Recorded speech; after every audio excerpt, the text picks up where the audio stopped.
පිංගතුනි මේ චීවර මාසය ආරම්භ වීමත් සමගම බොහෝ දෙනා තමන්ගේ විහාරස්ථානවල පූජනීය සිද්ධාස්ථානවල වස් සමාදන් වෙලා වැඩ සිටිය වස් ආරාධනා කරපු ස්වාමීන් වහන්සේලා වෙනුවෙන් කටින මහා පිංකම් සූදානම් කරන. කටින පිංකම කියලා කියන්නේ ජීවිතේ කරගන්න මහ විශාල පුණ්‍ය ස්කන්ධයක් රැස් වෙන පිංකම.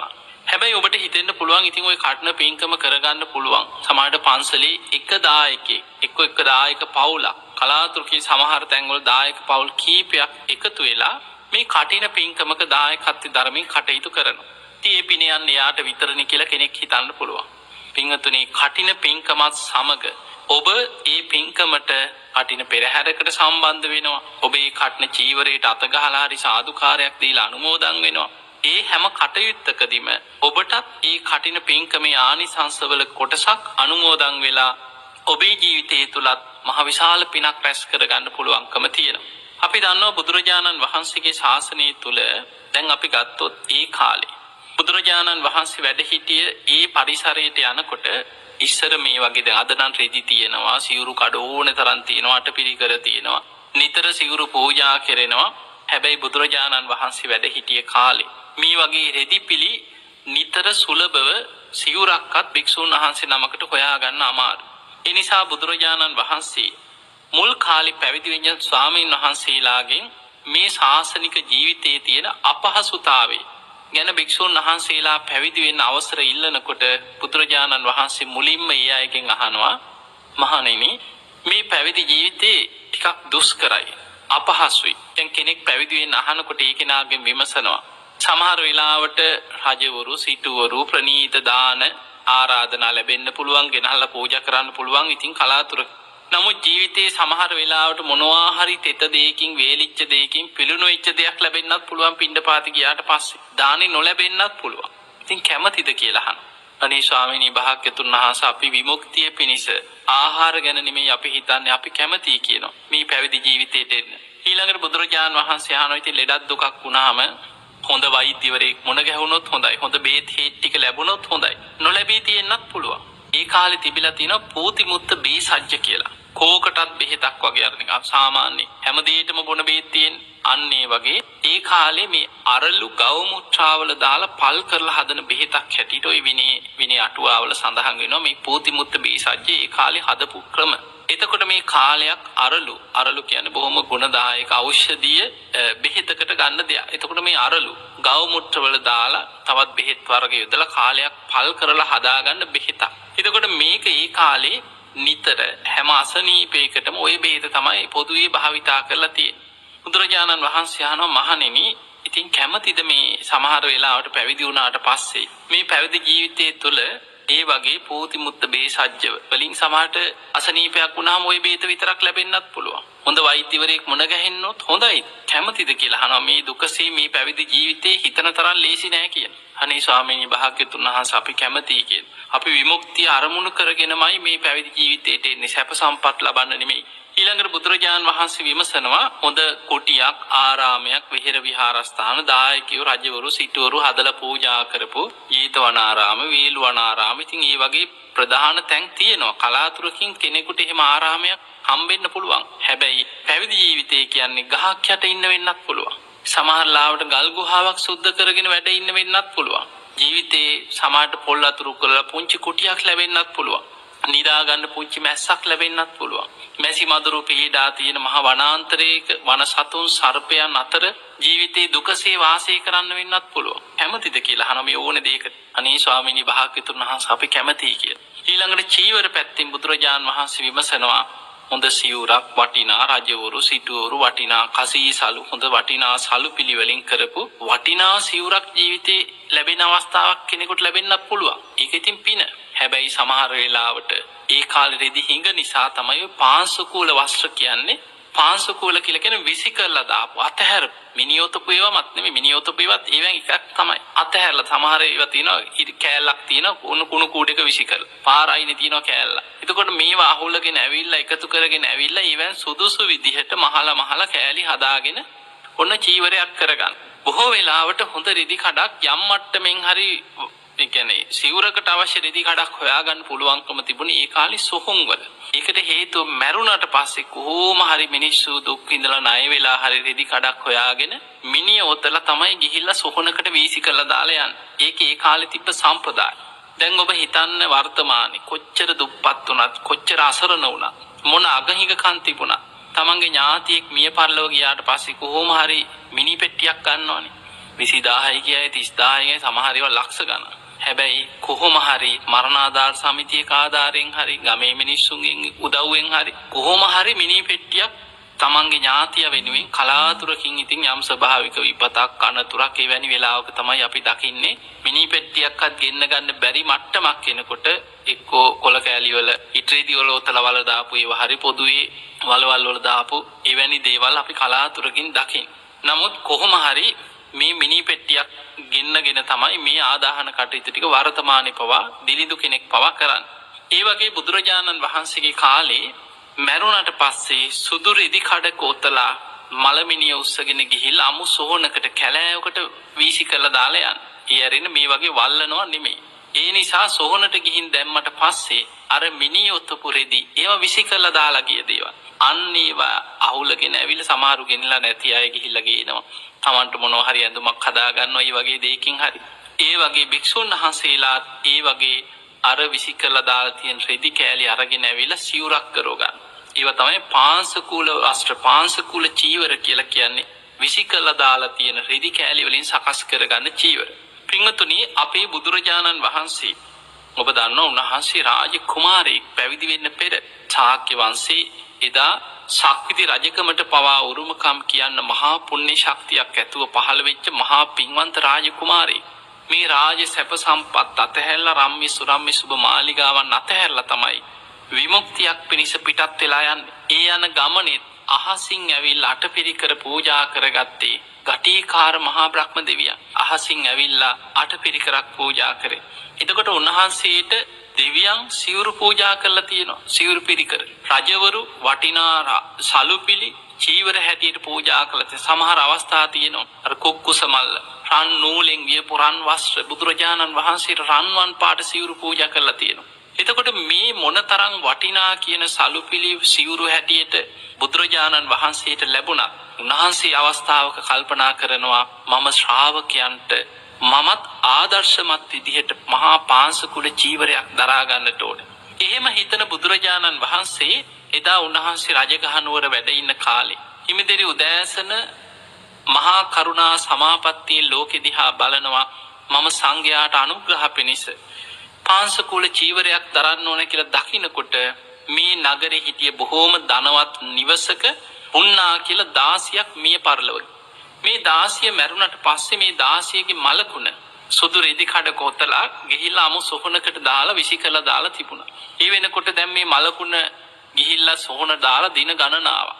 මලකුණ කුණු වෙලා පණුව අර රෙදි කඩේ හැම තැනම පණුව පිරීලා පණුව විහිදිච්ච මලකුණ. එදා බුදුරජාණන් වහන්සේ හිමිදිරි උදෑසනින්ම මේ අමු සොහනට වැඩම කරා.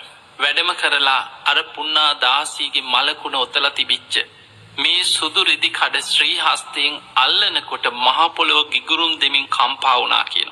බුදුරජාණන් වහන්සේ මේ රෙදි කඩ අරගෙන උන්වහන්සේගේ ශ්‍රී හස්තයෙන් එකින් එක අර රෙදි කඩේ තිබිච්ච පණුව ඉවත් කරා කියන. තිබක් පණුව හිටියා කියලා සඳහන් වෙනවා. මේ පණුව ඉවත් කරලා උන්වහන්සේ මේ රෙදි කඩ හොදන්න හිතනකොටම සක්‍ර දෙවියන් එතන පැම් පොකුණක් මවනවා. ඒ සක්‍ර දෙවියන් මවපු පැම් පොකුණෙන් ශ්‍රී හස්තේ මාතුල්ලලා අර රෙදි කඩ හොඳට හොදලා බුදුරජාණන් වහන්සේ අරගෙන ඇවිල්ලා චීවරයක් කරවගෙන මේ පාංශකුල චීවරය දරා ගන්නකොට බුදුරජාණන් වහන්සේ දෙවනි වතාවට මහ පොළොව ගිගුරුම් දෙමින් කම්පා වෙනවා. එකම චීවරයක් නිසා දේවතාවක් මහ පොළොව කම්පාවටපත් වුණා. ඒ චීවරයේම නිසා තුන්වෙනි වතාවේ මහ පොළොව කම්පාවටපත් වෙන්නේ එදා මේ චීවරය මහා කාශ්‍යප මහරහතන් වහන්සේට ලබා දීලා මහා කාශ්‍යප මහරහතන් වහන්සේගේ සිවුර අරගෙන බුදුරජාණන් වහන්සේ වයෝවෘද්ධ කාලේ කාශ්‍යප මහරහතන් වහන්සේ සමග සිවුරු මාරු කරගෙන පොරෝගත්. ඒ වෙලාවෙත් මහ පොළොව ගිගුරුම් දෙමින් කම්පා වුණා. එතකොට අපිට පේනවා බුදු කෙනෙක් මොනතරම් රජවරු වටිනා සලුපිලි සිවුරු පිරිකර හැටියට පූජා කරත් උන්වහන්සේ ලෝකයට ආදර්ශමත් මහා පාංශකුල චීවරයක් දරාගත්. දැන් හිතන්න ශාස්ත්‍රවරේ බුදුරජාණන් වහන්සේ ශ්‍රාවකයන්ට අවවාද කරනවා පාංශකුල චීවරයකින් හරි යැපෙන්න වෙන්න පුළුවන්. හැබැයි බුදුරජාණන් වහන්සේ රත්තරම්ම නම් පොරෝගෙන ඉන්නේ රන් සිවුරුම නම් ඒවා විතර නම් පිළිගන්නේ. හැබැයි උන්වහන්සේට රජවරු සිටුවරු මොනතරම් වටිනා රන් සිවුරු රන් නූලෙන් වියපු වස්ත්‍ර වටිනා සලුපිලි කසී සලු වලින් කරපු චීවර මේවා කොච්චර වටිනා දෙවිවරු ගෙනල්ලා සිවුරු පිරිකර පූජා කර. හැබැයි බුදුරජාණන් වහන්සේ මහා පාංශකුල චීවරයක් මලකුණක් ඔතලා විසි කරලා දාලා තිබිච්ච තිඹක් පණුව පිරීලා හිටිය මේ පාංශකුල චීවරයේ ශ්‍රී හස්තේ මරගෙන හොදලා සකස් කරලා සිවුරක් කරගෙන සියලු දෙනාට ලෝකයාට ආදර්ශමත් බුදුරජාණන් වහන්සේ මේ චීවරයේ දරාගත්තා. බුදුරජාණන් වහන්සේ බොහෝ කාලයක් මේ මහා පාංශකුල චීවරයේ තමයි දරාගෙන හිටියේ. මේ චීවරයේ බොහොම රළු ගොරෝසු බර චීවරයක් හැටියට සඳහන් වෙනවා. ඒකට හේතුව අර දැන් විසි කරලා දාන්නේ රෙදි කඩවල් පවා දැන් ඉතින් මලමිනියක් කොතලා වීසි කරන්නේ වටිනා සිනිඳු සලු පිළිවෙල නෙමෙයි ඒ කාලේ තියෙන ගොරෝසුම සමහරවට ලාභදායිම අඩු මිලට හොයාගන්න පුළුවන් මොකක් හරි රෙදි කඩක තමයි ඔය මිනිහ ඔතලා ගිහිල්ලා අනික සේවිකාවකනේ මේ මලකුණ. එතකොට මෙන්න මේ චීවරය බුදුරජාණන් වහන්සේ අන්තිම කාලේ උන්වහන්සේ පිරිනිවන් පාන ආසන්න කාලේ එනකොට දවසක් මහා කාශ්‍යප මහරහතන් වහන්සේ සමග විවේකයෙන් අන්දවනේට එදා වැඩියා. මහා කාශ්‍යප මහරහතන් වහන්සේ තමන්ගේ දෙපට සිවුර ගහක් යට එල්ලලා බුදුරජාණන් වහන්සේට වන්දනා කළ ආරාධනා කරා ස්වාමීනි භාග්‍යතුන් වහන්සේ මේ මත වැඩ ඉන්නසේක්වා. තථාගත බුදුරජාණන් වහන්සේ මහා කාශ්‍යප මහරහතන් වහන්සේගේ මේ දෙපට සිවුර මත වැඩ හිටියා. මහා කාශ්‍යප හාමුදුරුවෝ වන්දනා කළ එකත් පසකින් වාඩි වුණා. බුදුරජාණන් වහන්සේ මේ චීවරයේ ශ්‍රී හස්තයෙන් පිරිමැදලා කියනවා මහා කාශ්‍යපේ ඔබේ මේ චීවරේ හරිම සිනිඳුයි හරිම පහසුයි කිව්වා. එතකොට මහා කාශ්‍යප මහරහතන් වහන්සේ නැගී ඉඳලා වන්දනා කළා කියනවා නේ ස්වාමීනි භාග්‍යතුන් වහන්සේ ඔබ වහන්සේ මගේ මේ චීවරේ පිළිගන්න සේක්වා. තථාගතයන් වහන්සේ මගේ මේ දෙපට සිවුරම පිළිගන්න සේක්වා කි. එතකොට බුදුරජාණන් වහන්සේ අහනවා මහා කාශ්‍යපේ එතකොට ඔබ පොරවන්නේ මේ ඔබේ සිවුරනේ ඔබ දරාගන්නේ මොකක්ද කියලා අහුවා. එතකොට මහා කාශ්‍යප මහරහතන් වහන්සේ කියන ස්වාමීනි භාග්‍යතුන් වහන්සේ දරාගෙන ඉන්න මහා පාංශකුල චීවරය බොහොම ගොරෝසුයි බොහොම රළුයි බොහොම බරයි. තථාගතයන් වහන්සේ දැන් වයෝවෘද්ධයි. ඒ නිසා ස්වාමීනි භාග්‍යතුන් වහන්සේට මේ චීවරේ බර වැඩි. ස්වාමීනි භාග්‍යතුන් වහන්සේ දරාගෙන ඉන්න මේ සුගත චීවරය මට දෙන්න කිය. මම බොහොම සද්ධා ගෞරවයෙන් මේ චීවරේ පිළිගන්නවා. මගේ චීවරේ තථාගතයන් වහන්සේ පිළිගන්න කියලා මහා කාශ්‍යප මහරහතන් වහන්සේ බුදුරජාණන් වහන්සේට වැඳලා ආරාධනයක් කරා. ඒ වෙලේ තථාගත බුදුරජාණන් වහන්සේ නැගී ඉඳලා තමන් වහන්සේ දරාගෙන හිටිය පොරෝගෙන හිටිය සිවුර ගලවලා මහා කාශ්‍යප මහරහතන් වහන්සේගේ අතට දීලා මහා කාශ්‍යප මහරහතන් වහන්සේගේ දෙපට සිවුර අරගෙන තථාගතයන් වහන්සේ පොරෝගත්. මෙන්න මේ සිවුරු මාරු කරගෙන පොරෝගන්න මොහොතේ මහ පොළොව තුන්වෙනි වතාවටත් මේ චීවරය නිසා ගිගුරුම් දෙමින් කම්පා වුණා කියලා සඳහන් වෙනවා. පින්වතුනි අදටත් ওই චීවරේ පවතිනවා. බුදුරජාණන් වහන්සේ පිරිනිවන් පෑවට පස්සේ පළවෙනි ධර්ම සංගායනාව සිදු කරේ මේ මහා කාශ්‍යප මහරහතන් වහන්සේ. උන්වහන්සේ අවුරුදු 120ක් ආයු වින්දනය කරා. මහා කාශ්‍යප මහරහතන් වහන්සේ පිරිනිවන් පෑවට පස්සේ උන්වහන්සේ දා දරාගෙන හිටිය මේ මහා පාංශකුල චීවරය උන්වහන්සේ පිරිනිවන් පාපු භූමිය ගල් පර්වත 3ක් මැද්දේ පිරිනිවන් පාද්දී මේ පර්වත 3ම එකට එකතු වෙලා උන්වහන්සේ පිරිනිවන් පාපු තැන පාත්‍රයක් මුණින් නැව්වාසී ආරක්ෂිතව පර්වත 3කින් එකට යා වෙලා වැහිලා ගියා. ඒ උන්වහන්සේගේ අදිෂ්ඨානය.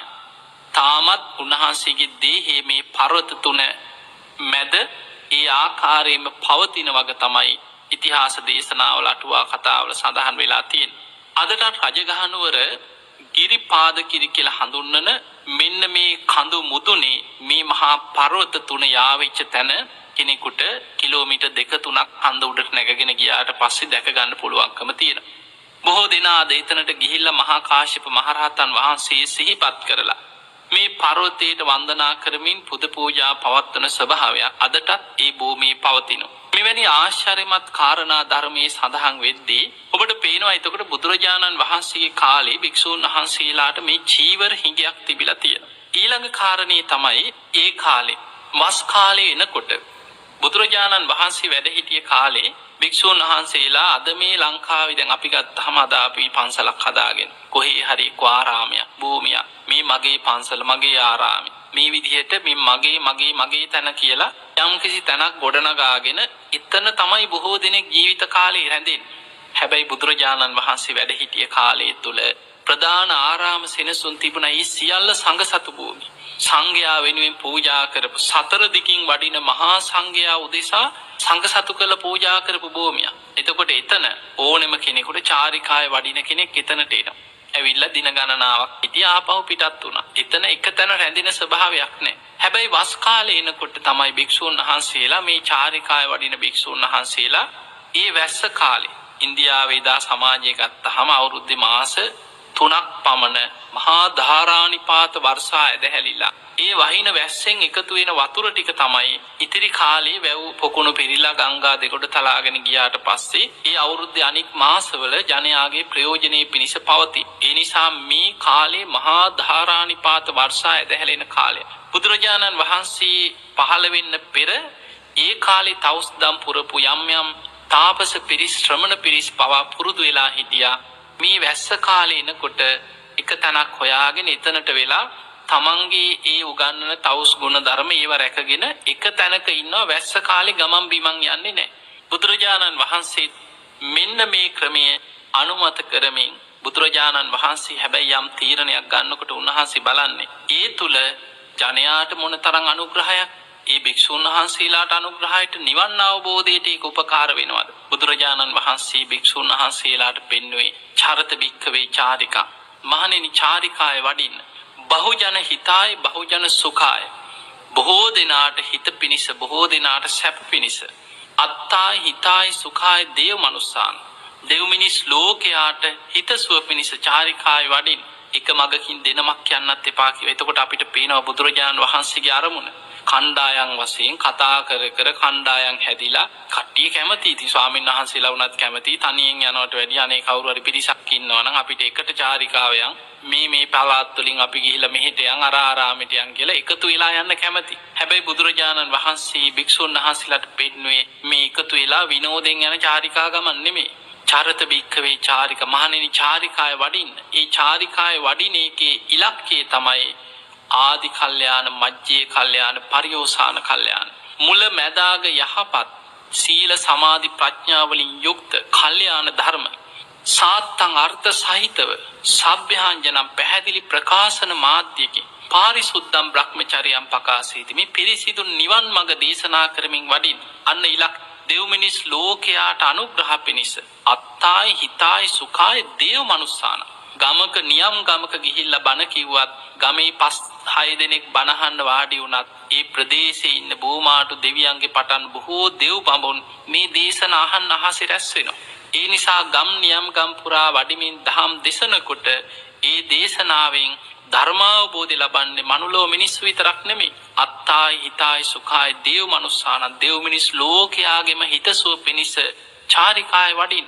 මුලමැදාග පිරිසිදු අර්ථ සහිත පැහැදිලි ප්‍රකාශන මාධ්‍යකින් පාරිසුද්ධම් බ්‍රහ්මචර්යම් පකාසී.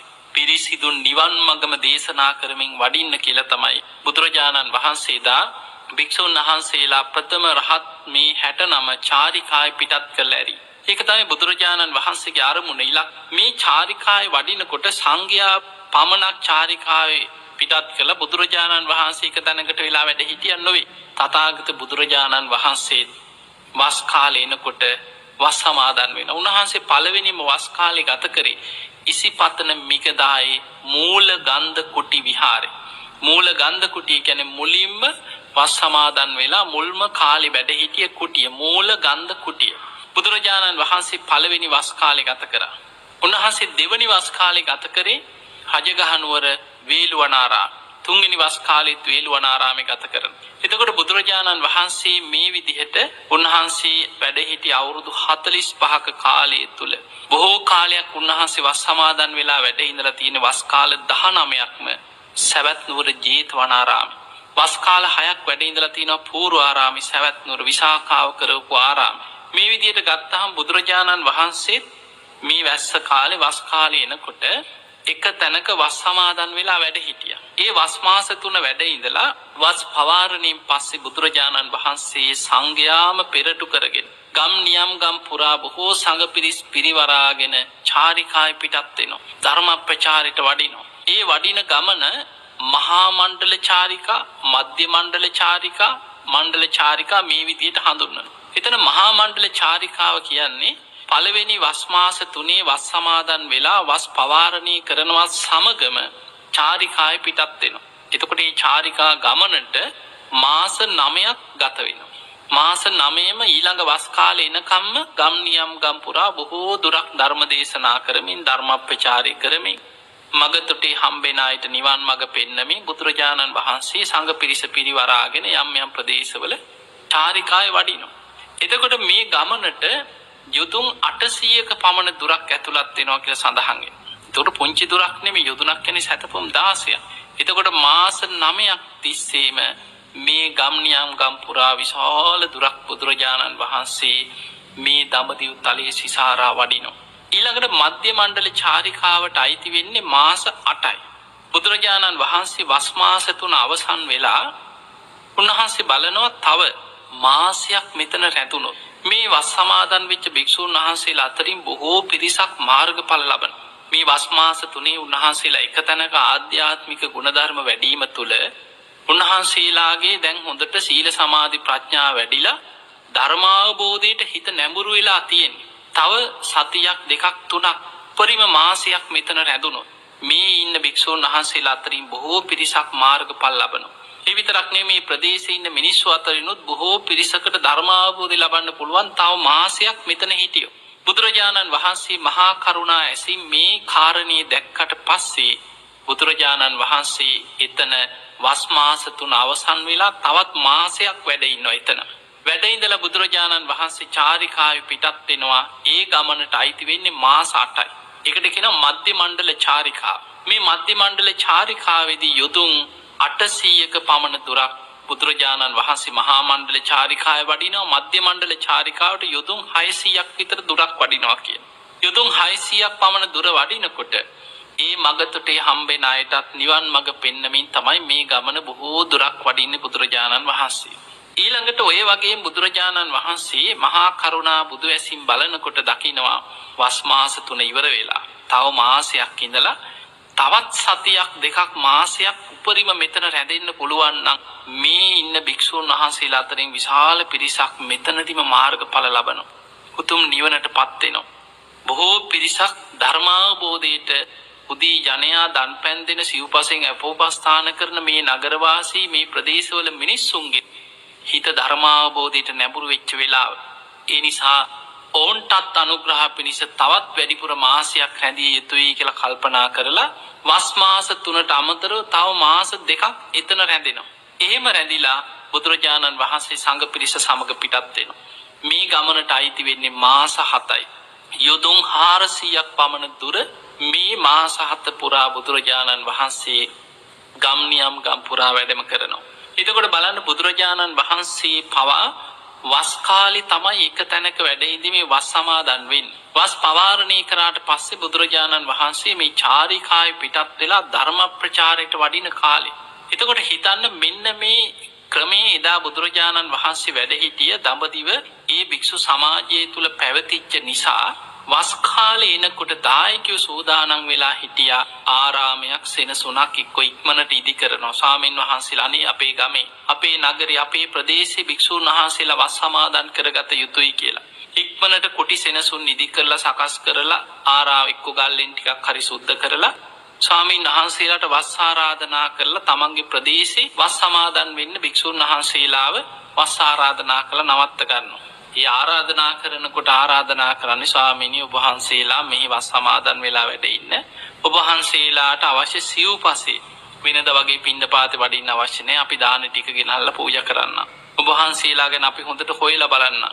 ඔබ වහන්සේලාට ලෙඩක් දුකක් හැදුනොත් අපි වෛද්‍යවරු ගෙනල්ලා ප්‍රතිකාර කරන්න ඔබ වහන්සේලාට සිවුරු අවශ්‍යතාව තියෙනවද කුටි සෙනසුන් ඔන්න අපි සකස් කරා ඔබ වහන්සේලා ගැන අපි බලා ගන්නම් මේ වැස් කාලේ ඔබ වහන්සේලා මෙතන වැඩ ඉඳිමින් අපිටත් ධර්මයෙන් අනුග්‍රහ කරමින් ඔබ වහන්සේලාගේ ආධ්‍යාත්මික දියුණුව පිණිසම වීර්ය වඩන සීක්වා කියලා තමයි ඒ වස් ආරාධනේ ඒ අදහසින් තමයි ආරාධනා කරන්නේ.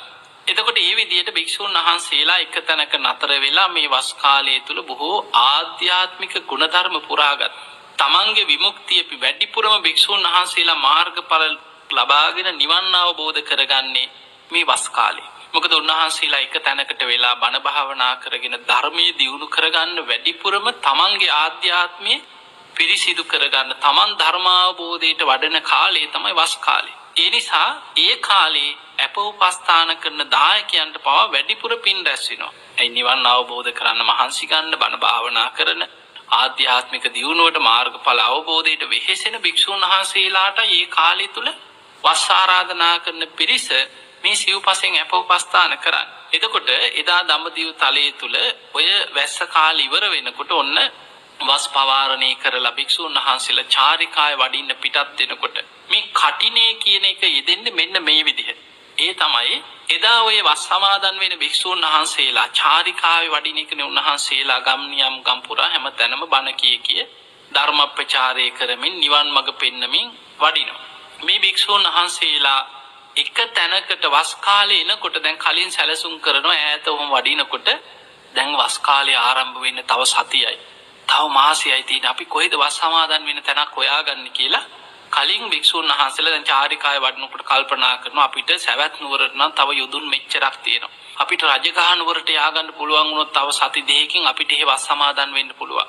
එතකොට මේ වගේ භික්ෂුන් වහන්සේලා එහෙම ඉලක්ක කරගෙන තමයි යම් තැනක් හොයාගන්නේ. අපි හිතමු ප්‍රධාන ආරාමයක් තියෙනවා දායකයෝ හදලා පූජා කරපු. ඒ ආරාමේ භික්ෂුන් වහන්සේලා 209ක් මේ වස් කාලේ එනකොට ඔන්න ඒ පළාත් වලින් ඇවිල්ලා එක පැති වලින් ඇවිල්ලා ඔන්න වස් කාලේ එනකොට එතන නතර වුණා. නතර වෙලා මේ 209 කතා වුණා අපි ඔක්කොම මේ වස් කාලේ මෙතන ගත මේ එකට ගුණධර්ම වඩමින් වැඩ ඉන්නේ. හැබැයි මේ 209 එදා තමයි සමහරලාට බොහෝ දෙනෙක් අඳුනගන්නේ.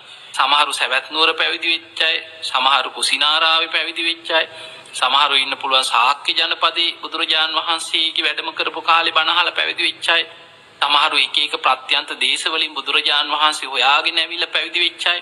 එතකොට දඹදිවේ එක පළාත්වල එක ප්‍රදේශවල බොහෝ ඈත පැතිවල හිටපු බොහෝ පිරිසක් දැන් එකට එකතු වුණා. එක ආරාමයකට වැස්ස කාලේ එනකොට එක පැතිවල ධර්ම ප්‍රචාරය කරපු භික්ෂුන් වහන්සේලා දැන් 209ක් කියලා ඔබ හිතන්න.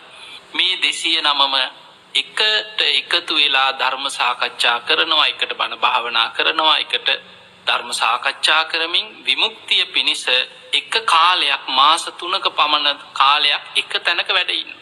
දැන් මෙහෙම වැඩ ඉන්නකොට හදිස්සියේ කොහේ හරි යන්න අවස්ථාවක් ලැබුණාට පස්සේ ඉතින් සත්තාධිකරණේ ගිහිලා ඉක්මනට එනවා. දින 7 අවසන් වෙන්න පෙර ආපහු එතනට එනවා. එතකොට මේ විදිහට මේ වස් කාලය තුල තමන්ගේ ගුණධර්ම රැකගෙන වැඩිපුරම උන්වහන්සේලා ආරාමේ වැඩේ. දැන් වස් පවාරණී කරාට පස්සේ මේ 209 ඒ ප්‍රදේශවලට සමහරු කියනවා අපි සවැත් නුවර පැත්තට යනවා. අපි රජගහ නුවර ප්‍රදේශයටයි වඩින්නේ. අපි මෙහෙන් වඩිනවා කියනවා අපි කුසිනාරා ප්‍රදේශයට, අපි රජගහ නුවර ප්‍රදේශයට, අපි විශාලා මහනුවර පැත්තට යනවා. ඉතින් එක කණ්ඩායම් එක පැති වලට විසිරීලා යනවා. ආයිමත් ජීවිතේ මේ අය සමහර වෙලාවට දඹදිව විශාල නිසා මුණ ගැහෙන්නත් පුළුවන්, මුණ නොගැහෙන්නත්. හැබැයි එකතැන කාලයක් එකට වැඩ හිටියා, මාස 3ක් එකට බණ භාවනා කරා, එකට ධර්ම සාකච්ඡා කරා, එකට ගුණ ධර්ම වැඩුවා. දැන් මේ පිරිස උදෑසන වස් පවාරණය කරලා ඈත යනවා නම් උදෑසනින්ම පිටත් වෙනවා. උදෑසනින් පිටත් වෙනවා කියන්නේ උදෑසන අරුණෝදය සමග ඉර එළිය වැටෙනකොටම තමයි ගමන පිටත් වෙන්න දැන් සූදානම් වෙලා ඉන්නේ. ඈත යන්න එපා. එතකොට දායකයෝ කල්පනා කරනවා අනේ අපේ ස්වාමීන් වහන්සේලා අපේ ආරාමේ, අපේ පන්සලේ, අපේ භූමියේ වැඩ හිටිය මේ වස් කාලය තුල අපිට අනුග්‍රහ කරපු, අපිට බණ කියපු, අපිට ධර්මයෙන් උපදෙස් දීපු, අපිට ධර්මයේ කියලා දීපු මේ වස් සමාදන් වෙච්ච ස්වාමීන් වහන්සේලා වස් පවාරණය කරලා අද උදේම පිටත් වෙනවලු. අපි මේ පිටත් වෙන්න කලින් උදෑසන අරුණෝදයට පෙර උදෙන්ම ගිහිල්ලා අපි උන්වහන්සේලාට චීවරයකට අවශ්‍ය යමක් පූජා කරගමු කියලා.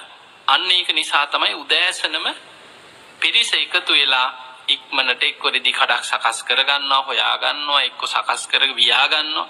ඒ කාලේ එක්ක වියන්න පුළුවන් නූල්සක් ගෙනල්ලා හරි එහෙම රෙදි කඩක් හදාගෙන එක්ක සමහරු චීවරයක් හැටියට සකස් කරගෙන ගෙනල්ලා පූජා කරනවා. ගෙනල්ලා පූජා කරනවා ස්වාමීනි ඔබ වහන්සේලාට මෙන්න අපි චීවරයකට අවශ්‍ය රෙදි කඩක් තියෙන ඔබ වහන්සේලා සුදුසු සිවුරක් කරගන්න කියන. සමහර වෙලාවට මේ රෙදි කඩ ලැබුණාට පස්සේ ඒ රෙදි කඩ ප්‍රමාණවත් නොවෙන්න පුළුවන් සිවුරකට හම්බෙලා තියෙන පොඩි රෙදි කෑල්ලයි. ඒකෙන් අඳන චීවරයක් කරගන්න පුළුවන්. අන්න එහෙමනම් ඒක අඳන චීවරයක් හැටියට සකස් කරගන්න.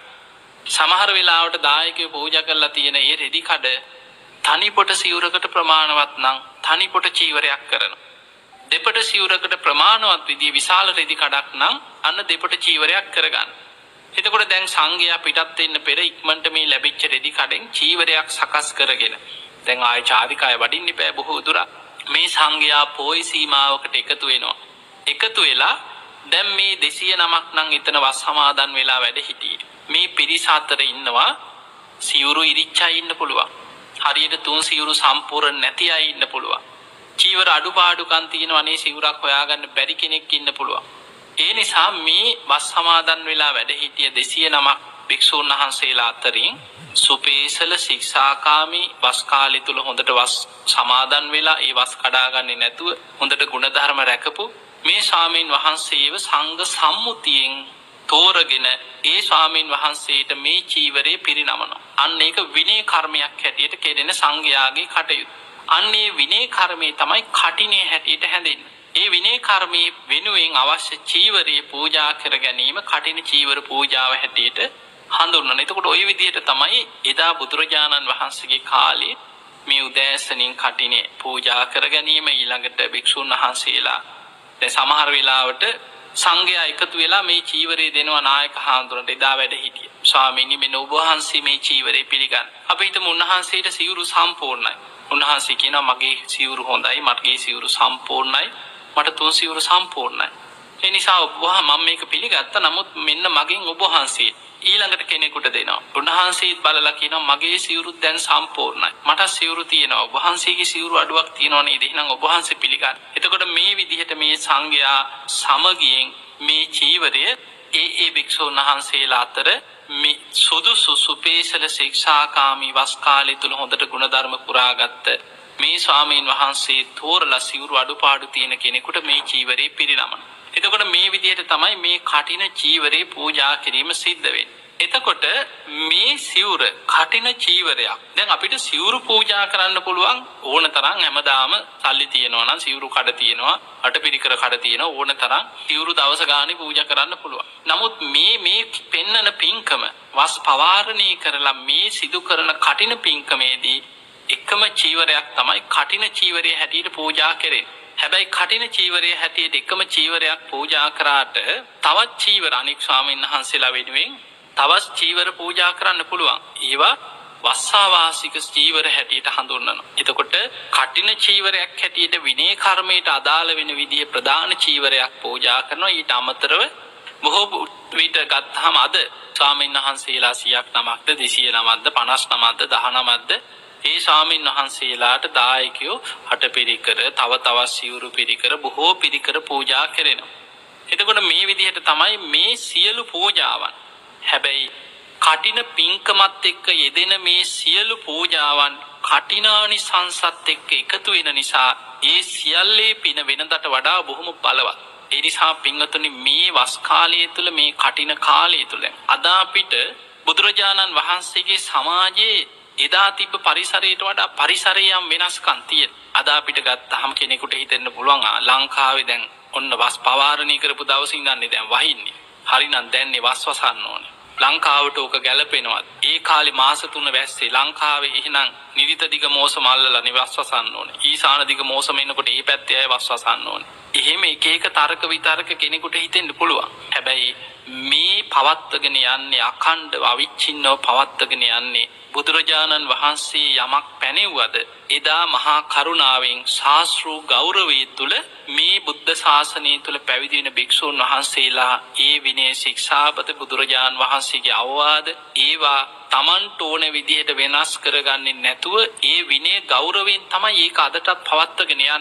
ඒ නිසා වර්තමානයේ එක එක්කිනාට ඕන විදිහට තර්ක විතර්ක ඔක කොහොම නෙමෙයි මෙහෙමයි වෙන්න ඕන. ඔක කටින චීවරය ඔහොම නෙමෙයි මේ වෙලාවටයි කරන්න ඕන. එතකොට මේ විදිහට වෙනස් කරගන්න උත්සාහ ගන්න ස්වභාවයන් පවතින්න පුළුවන්. හැබැයි අපිට අවශ්‍ය වෙන්නේ ඒ පැරණි දේ බුදුරජාණන් වහන්සේ පනවපු දේ. ඒක ඒ අයුරින්ම සිද්ධ කරන්න පුළුවන් නම් බොහෝ දෙනෙකුට ඒ සිදුවීම් සිහිපත් කරගෙන ජීවිතය අප්‍රමාණ පින්දහම් රැස් කරගන්න පුළුවන් අවස්ථාව ගොඩ නැගෙනවා. ඒ නිසා පින්වතුනි මේ කටින පින්කමක් සිදු කරගන්නකොට ඔබ හැමදෙනාම හැබැයි කටින පෙරහැරවල් දැන් අපිට පේනවා බොහෝ කටින පෙරහැරවල් මේවා වර්තමානයේ ටිකින් ටික මේ ධර්ම විනයෙන් බැහැර වෙච්ච යම් පුද්ගලයන්ගේ අදහස කොහොමනේ මෙහෙමයි කරන්න ඕනේ අර පන්සලේ මෙහෙම කර අපේ පන්සලේ මෙහෙම කරමු අපේ පෙරහැරට මෙන්න මේවා තියෙන්න ඕනේ. එතකොට ඔහොම ගිහිල්ලා දැන් සමහර වෙලාවට කටින පෙරහැරත් DJ ගහගෙන ගෙනියන මට්ටමට සමහර නැටුම් කණ්ඩායම් ඊළඟට ලොරිවල එතකොට සංගීත කණ්ඩායම් ඩාන්ස් කර මේ වගේ සමහර නොයෙක් නර්තන ඊළඟට අලි ඒක ලොකු පෙරහැරක් දළදා පෙරහැර වගේ සමහර කටන පෙරහැර.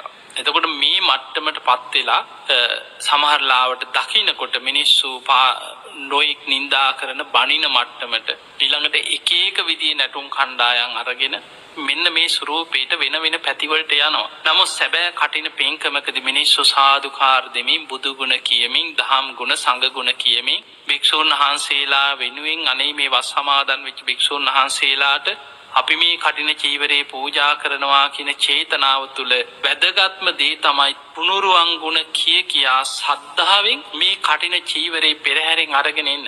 බෞද්ධ කොටි තිබුණත් ප්‍රශ්නයක් නෑ පෙරහැර. ඊළඟට මේ පෙරහැරක අවශ්‍ය වැදගත් ඒ ආගමික අංග ටික ඔබ ඇතුළත් කරගන්න. නමුත් ඒක නොයේක් විදිහට විකෘති පැත්තකට ගෙනියන්න යන්න එපා. ඒ තුල වෙන්නේ බොහෝ දෙනෙකුට මේ පින්කම් වල තියෙන ගෞරවයේ විනාශ වීමයි සිද්ධ වෙලා තියෙන්නේ. ඒ නිසා අපිට පේනවා මේ පැරණි විදිහටම එවැනි පින්කම් සිදු කරන පිරිස අදත් බොහෝ තැන්වල බොහෝ පන්සල්වල බොහෝ ආරණ්‍ය සේනාසනවල බොහෝ තැන්වල අපිට දකින්න ලැබෙනවා. ඒ නිසා අවුරුදු 2561ක් ඉක්ම ගිහිල්ලා බුදුරජාණන් වහන්සේ පිරිනිවන් පාලා. අදටත් මේ විනය කර්ම මේ පින්කම් මේ මට්ටමින් හරි ආරක්ෂා වෙලා තියෙන එක අපිට එකාතකට බොහෝම සතුටට කාරණේ. බොහෝ දිනෙකට විවේචන කරන්න දේවල් තියෙන්න පුළුවන්. නමුත් ඔබ හිතන්න මේ ලංකාවේ බුද්ධ ශාසනයේ මේ විදිහට හරි මේ භික්ෂුන් වහන්සේලා රැකගෙන ඉන්නේ. මේක මහා පුදුම ආරක්ෂා වීමක් මේ රැකිලා තියෙන්නේ. ඔබ හිතන්න මේ රටේ භික්ෂුන් වහන්සේලා මොනතරම් ප්‍රශ්න පීඩාවලට මුහුණ දීපු යුග තිබිලා තියෙනවද? සමහර රජවරුන්ගේ කාලවල රාජසිංහ රජුරුවන්ගේ කාලේ බෙහෙර විහාර ගිනි තිබ්බා. එක භික්ෂුවක් හොයාගන්න නැති කාලයක් තිබුණා. පන්සල් ගිනි තිබ්බා. පොත්පත් හොයා පුස්කොළ පොත් දහම් පොත් ගිනි තියන රජුරු අණ කරා. යමෙක් සිවුරක් දරාගෙන ඉන්නවා නම් තුටු තැන කපලා කොටලා මරන්න රජුරු අණ කරා. මේ යුගයේ තුල එක භික්ෂුවක් දකින්න නැති කාලයක් ඇති වුණා. බොහෝ ධර්මය ආරක්ෂා කරගන්න කල්පනා කරපු අය පොත්පත් ටික අරගෙන සිවුරු ඇරලා ගිහි ජීවිතයට ඇතුල් වුණා. ඒ අනාගත පරපුරට ධර්මයේ හරි රකින්න. මරුන් කෑවට පස්සේ ඒකත් නැති වෙලා යනවා. ඒ නිසා සමහරු බණ පොත් ගෙනහිල්ලා බිත්තිවලට මැදි කරලා මැටි ගහලා හැංගුවා කියනවා. වහලවල් උඩ දුමී හැංගුවා සමහර තැන්වල. සමහර තැන්වල ගල් ගුහාවල් වල තියලා මැටි ගැහුවා හොයන්න බැරි වෙයි. මෙහෙම පොත්පත් ගෙනහිල්ලා හංගලා තමයි ඒ කාලේ තුල පොත් ටික රැකගත්තේ මේ අධර්මිෂ්ඨ යුගයේ එනකොට. ඒ කාලේ පුංචි පටි කෑල්ලක් විතරක් අතේ බැඳගෙන කුඹුරු වතු පිටි කරගෙන බොහෝ කාලයක් පැවිද්දෙක් නොවන විදිහට ගිහියෙක් විදිහට පැවිද්දන්ට ඉන්න වුණා. මේ වගේ කාල තිබිලත් අද මේ විදිහට ආයෙමත් ධර්මයේ බැබලිලා මතුවෙලා ආරක්ෂා වෙලා ආපු එක ඉව මහ පුදුම ආශ්චර්යමත්. ඊළඟට ඔබ හිතන්න බැමිණි ඉතිහාස ආයෙ වගේ කාලේ එනකොට වලගම්බා රජුරුවන්ගේ කාලේ මොනතරම් පීඩාවන්ට භික්ෂුන් වහන්සේලා ලක් වුණාද? ඉතිහාසයේ බැමිණි ඉතිහාස ආය ගැන සඳහන් වෙන එක ධර්ම ග්‍රන්ථයක් පහුගිය දවස්වල මට කියවන්න ලැබුණා. මේකේ සඳහන් වෙලා තියෙනවා ඒ කාලේ ඒ භික්ෂුන් වහන්සේලාට ඇතිවෙච්ච ප්‍රශ්න. නායක හාමුදුරුවෝ ටිකක් ඇවිද ගන්න අමාරුයි වයෝ වෘද්ධයි. උන්වහන්සේව බොහොම අමාරුවෙන් අල්ලගෙන සාමණේර ස්වාමීන් වහන්සේ නමක් එක්කරගෙන යනවා මිනිස්සු ඉන්න ප්‍රදේශයකට. මිනිස්සු ගම් නගර පන්සල් පාළුවට ගිහිල්ලා ගරා වැටිලා. එතකොට මිනිස්සුන්ට කන්න බොන්න නැති වෙනකොට බොහෝ පිරිස කණ්ඩායම් හැදිලා මිනිමස් කන දරුණු මිනිස්සු හිටියා කිය. එතකොට මෙවැනි කාලෙක දැන් යනකොට දවස් ගානකින් කෑමක් නැහැ. ගහක් කොලක යමක් නැහැ. කලන්තේ තැන් වල වැටි බොහොම අමාරුවෙන් බඩ ගගා දන ගගා ගියා. යනකොට පාළු පන්සලක් අර නායක හාමුදුරන්ව බොහොම අමාරුවෙන් ගෙනහිල්ලා මේ පන්සලේ වාඩි කෙරෙව්වා. පුටුවක් තියෙනවා. පුටුවක් පිහලා අරගෙන පැත්තකින් තියලා වාඩි කෙරෙව්වා. පුටුව තියලා වාඩි කරලා ඉවර වෙලා මේ සාමණේර නමක නායක හාමුදුරනේ දවස් ගානකින් ඔබ වහන්සේට මොකුත් ආහාරයක් නැහැ. ඔබ වහන්සේට කලන්තේ. මටත් කලන්තේ. මම කොහොම හරි ගිහිල්ලා මොනවා හෝ ආහාර ටිකක් හොයාගෙන එන්නම් කියලා දැන් ගියා. අමාරුවෙන් දැන් දන ගාගෙන බඩ ගාගෙන වගේ යනවා. මෙහෙම දන ගාගෙන බඩ ගාගෙන වගේ ගිහිල්ලා දැන් යනකොට චෛත්‍ය ළඟට යනකොට මුළු චෛත්‍ය මළුවේම වල් ගස් වැවිලා වල් බිහි වෙලා. උන්වහන්සේ කල්පනා කරා දැන් ඉතින් මේ ආහාර කොහෙන් කියලා හොයන්නද? කොහේවත් කන්න බොන්න පුළුවන් දෙයක් නැහැ. නමුත් බැරි වෙලාවත් මේ වෙලාවේ මං කලන්තේ හැදිලා මැරෙන්න පුළුවන්. මැරෙන්න කලින් පිනක් කරගන්න ලැබෙන වෙලාව කියලා චෛත්‍ය මළුවේ වාඩි වෙලා අර තනකොළ උගුල්ලන්න පටන් ගත්තා. ඒ වෙලේ පින් ටිකක් කරගන්න. එහෙම කලන්තේ ඉඳගෙනවත් තනකොළ ගලව ගන්න බෑ. බිම දිගා වෙලා බඩගාගෙන අර චෛත්‍ය මළුවේ තියෙන තනකොළ ඉගිල්ලුවා කියනවා බුදුගුණ සිහි කර කර. මෙහෙම තනකොළ ටික උගුල්ලලා යන්තම් බලනකොට ඈතින් මිනිස්සෙක් යනවා පේනවා මී වදයක් කඩාගෙන යනවා ගමක් පැත්තකට. උන්වහන්සේව දැකලා ඉවරලා ඇවිල්ලා අර මී වදෙන් කොටසක් මේ හාමුදුරන් සාමණේර ස්වාමීන් වහන්සේට මී වදෙන් කොටසක් දෙනවා.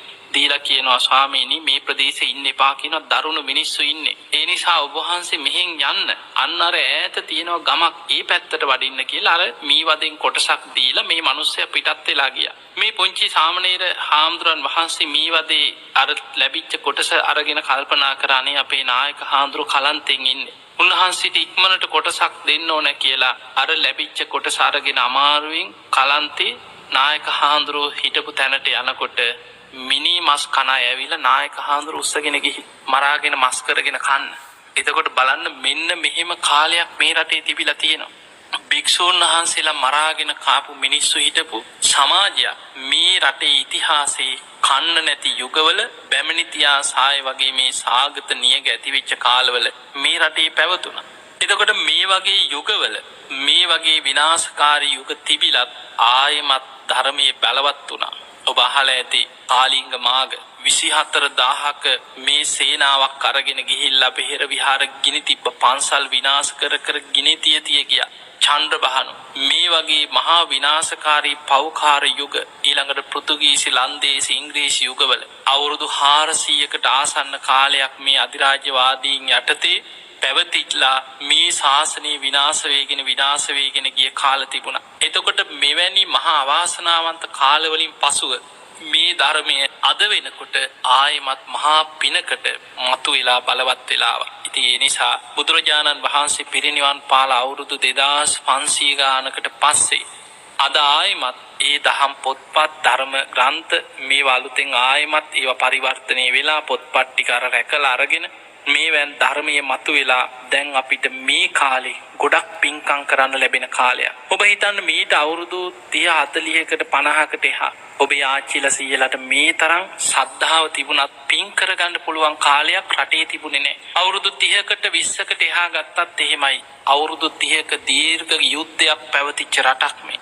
යුද්ධය අවසන් වුණාට පස්සේ මේ රටේ මිනිස්සු බයක් නැතුව මහා පින්කම් කරන්න පටන් ගත්තා. අද මේ වෙනකොට රුවන්වැලි මහා සෑය ළඟ ගත්තත් දවසකට පින්කම් කොච්චර කෙරෙනවද? ශ්‍රී මහා බෝධිය ළඟ අද මිනිස්සු යනවා සීරුවිල යනවා පින්කම් කරන්න. සෝමාවති යනවා පින්කම් කරන්න. එතකොට මේ වගේ මේ රටේ නොයෙක් පූජනීය සිද්ධාස්ථාන අටමස්ථාන වන්දනා කරනවා, සොළොස්මස්ථාන වන්දනා කරනවා, දෙතිස්ඵල බෝධීන් වහන්සේලා වැඩ ඉන්න තැන් හොය යනවා, ධාතුන් වහන්සේලා තියෙන පූජනීය චෛත්‍ය විහෙර විහාර හොය යනවා. ලංකාව පුරා උතුරු නැගෙනහිර ඉඳන් ගත්තොත් මේ ලංකාවේ නොයෙක් ගම් නොයෙක් ප්‍රදේශ නොයෙක් ආරණ්‍ය මුල් කරගෙන පුළුවන් මට්ටමින් කටින පින්කම් සංවිධානය කරමින් මිනිස්සු බොහොම ශ්‍රද්ධාවෙන් මේ පින්කම් කරන්න අද පෙළඹෙනවා. ඒ නිසා මොන විදිහට හරි තමන් එවැනි ගමක පළාතක ස්වාමීන් වහන්සේලා යම් තැනක යම් ආරාමික යම් ප්‍රදේශයක යම් භූමියක වැඩ ඉන්නවනම් උන්වහන්සේලා මුල් කරගෙන සදහැවතුන් ශ්‍රද්ධාවෙන් කටින පින්කමක් සංවිධානය කරලා තම තමන්ට පුළුවන් හැටියට හැමෝටම ලොකුවට කරන්න බැරි වෙයි. හැබැයි තමන්ට පුළුවන් ආකාරයට මිනිස්සු පින්කම් සංවිධානය කරමින් මේ කටින පින්කම් සිදු කරගන්න කාලේ. ඉතින් ඒ නිසා අපි ඔබ හැම දිනාටම මේ ලැබෙන අවස්ථාවෙන් උපරිම ප්‍රයෝජනයක් අරගෙන මේ චීවර මාසය තුල ඔබ හැම දිනාම පින් කරන්න උත්සාහ ගන්න.